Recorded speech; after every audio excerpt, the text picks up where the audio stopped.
قال شاعر صرري من رمات الطوارئ لا تعدى ولا تجاد ولا عمره احتاج حني يا قلبي الليل حنين يا قلبي الليل حنين والجفار الالتحم فيه والمعارك بين مؤمن وكفار حن من دوامعات احفاده الوحوش الضواري حن من حوزن خلى القلب شباب حزن خلى القلب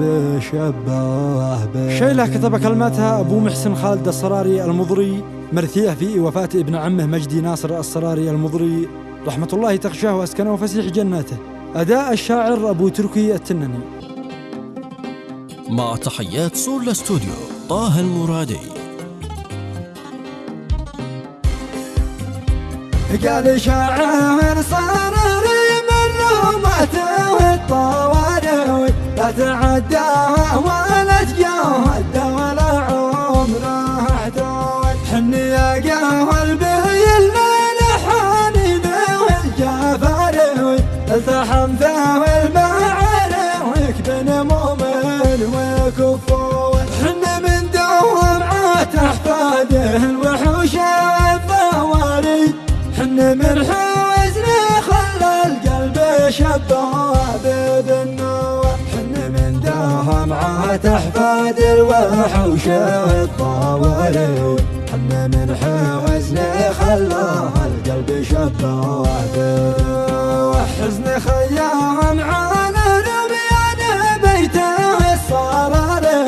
الجبل حويث سيناه الحصن والسجن والدول بحجارة وهمان الغزوات والخيول داري باقيه بواقيه للعزة والموجة تبقى احجرنا المهوس عيدي والعمري والدماري صفانا ما واتحد والراية واحد والافكار ناصر احمد ومحسن مولانا والضماري صالح الجيد في كل المجالات مغلول خلفوا كون من احمر عهنا فيها افتخاري يالله انه وقت صبرهم على عوق الاقدار خلفوا كون من احمر عهنا فيها افتخاري الله انه وقت